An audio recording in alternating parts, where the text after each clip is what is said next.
Well, Hannah, thanks for your meaningful acknowledgement of country. We'd also like to acknowledge that the site that we're talking about today is on Wurundjeri country, unceded lands, and that breeding practices on Wurundjeri country.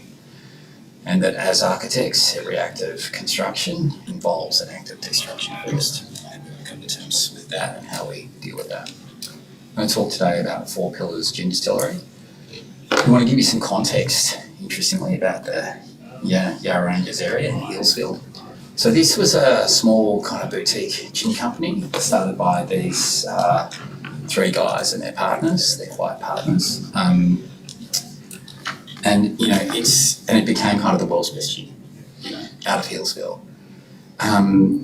When they approached us, they were doing 600,000 bottles a year in this tiny kind of distillery in Healesville, in an area in Healesville that was called a tourist gateway. And this is what it looked like. This is the Thirsty Camel next door. There's a petrol station, over to the northeast, and then the mechanic next door. 4 Pillars acquired the mechanic next door, and they kind of used to fix chainsaws and lawnmowers. And they wanted to extend 4 Pillars 1.0 to 4 Pillars 2.0 to solve their growth requirements, for the gin distillery, but also for their hospitality, because they were kind of reaching capacity of both things.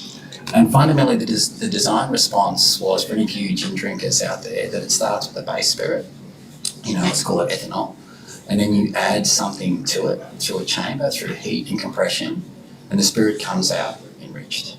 So whether that be juniper berries or these incredible botanicals, which is what 4 Pillars became famous for.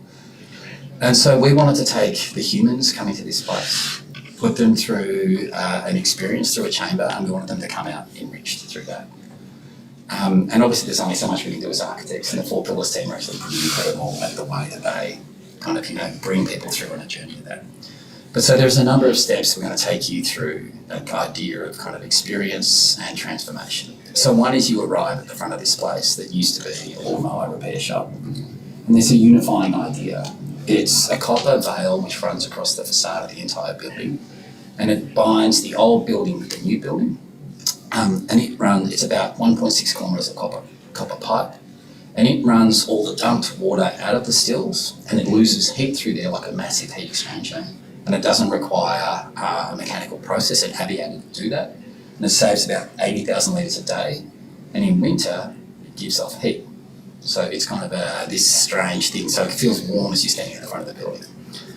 The second thing is, as you walk in, every hour as they dump the stills, the botanicals from the stills, before it goes into the copper coil, it goes in a trench under the floor, and we call it the chai river because it smells like chai kind of coming up through the floor. And again, through winter, it's kind of incredible. This steam kind of, It engages your senses as you start to enter the space. So, smell being one of the most sensory rich experiences, it starts to engage you before you even know that you're it kind of ties you to that place. And then you walk into the old the distillery, and that's where you get to both taste the gin, but you also get to see the old copper stills in through those circular windows in the existing building. And then you move between those 2 buildings into this kind of moment of compression.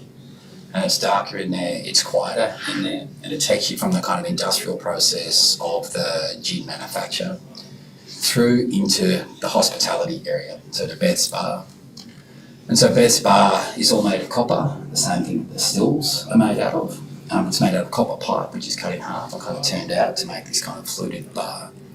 And in and around the bar are these windows which look down into the bottling line. So you can see, millions of bottles of gin being made or bottled downstairs.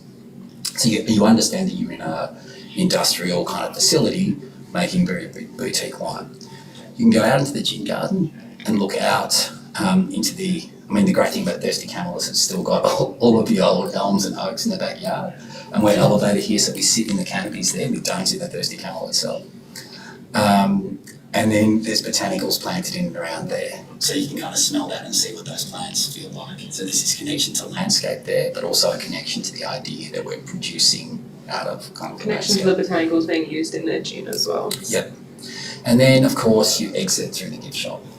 Because it is a retail as well as hospitality. And so there's a gin shop on the way out where you get to stop and purchase gin. And where this place is all about the gin and the products that they make, so whether it's their marmalade or whatever with the tailings of the gin, everything is in there.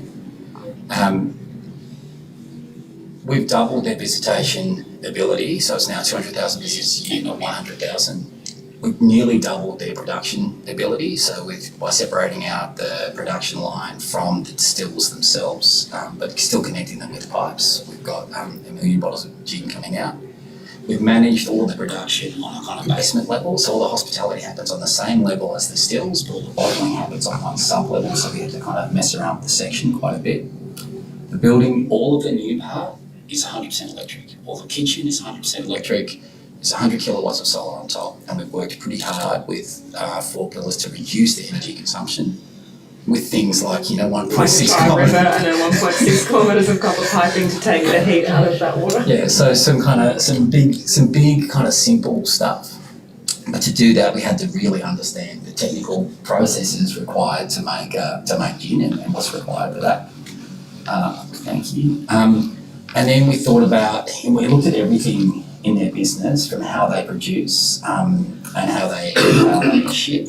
But also what we found was that the way that they were running their hospitality was that they were making gin, putting it in bottles, carrying crates of bottles to the bar, and then pouring the gin out of the bottles. Buying bottles of tonic water in, taking boxes of tonic water to the bar and making gin and tonic out of those things. So we have all of these copper pipes up here and gin pipes running from the bottling line directly to the bar.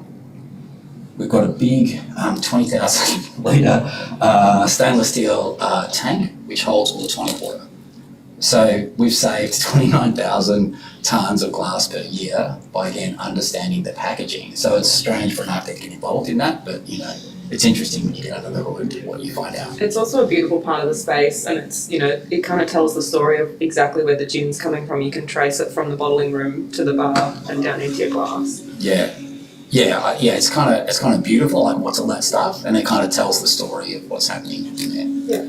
And then, it does feel lightly industrial because it is an industrial process. Like this is primarily a gin production facility, producing,